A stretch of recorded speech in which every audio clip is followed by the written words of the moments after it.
Today I'm reviewing the Sonos Sub 4 wireless subwoofer.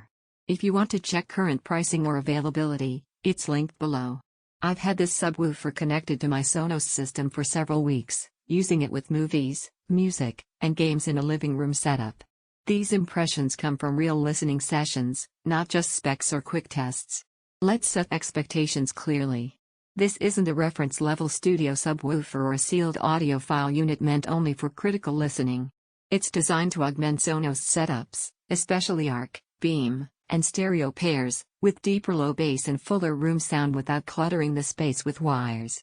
Real-world performance in everyday listening, the Sub 4 adds noticeable weight to bass lines.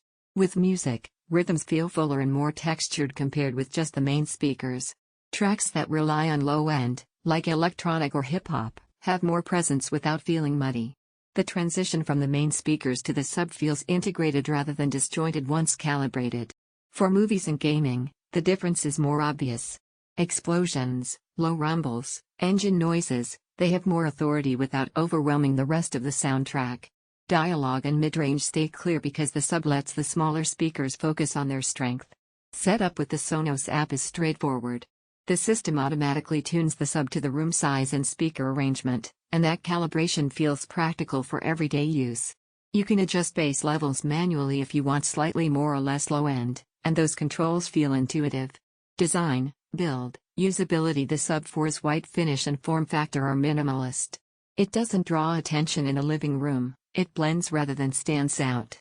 Build quality feels solid, it's heavier than it looks, which helps with stable placement and reduces unwanted resonance.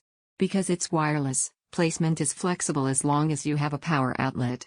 I kept mine tucked near the TV stand without worrying about extra cables running across the room. Limitations. Honestly address. This isn't a sub that will shake walls the way large, ported audiophile subs can. It delivers strong, tightened low bass, but if your priority is earth-shaking SPL or deep 20 Hz rumble for large rooms, you'll find more powerful subs in specialist home theater lines. Also, its value is tied to the rest of a Sonos system. On its own, it doesn't make sense. Its job is to complement Sonos speakers. If you're not invested in that ecosystem, the pricing is harder to justify strictly as a standalone subwoofer. Compared to alternatives. If you compare this to standalone subwoofers from traditional AV brands, the Sub 4 trades peak output and deep low-end reach for convenience, integration, and wireless simplicity. Sonos's automatic tuning smooths the experience, but pure performance headroom sits a bit below large ported designs. Against smaller, satellite-only packages without a sub, this noticeably rounds out the sound. That extra low-end impact makes music and movies feel more complete in a way that small speakers alone don't.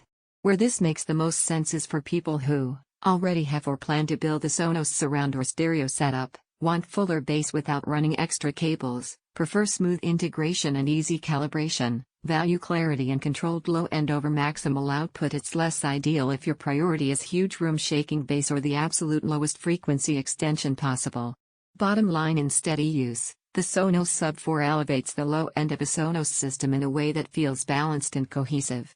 It doesn't chase sheer power, but it fills a real gap in everyday listening and movie soundtracks with measured low-end support. Check current pricing below and evaluate it against your needs.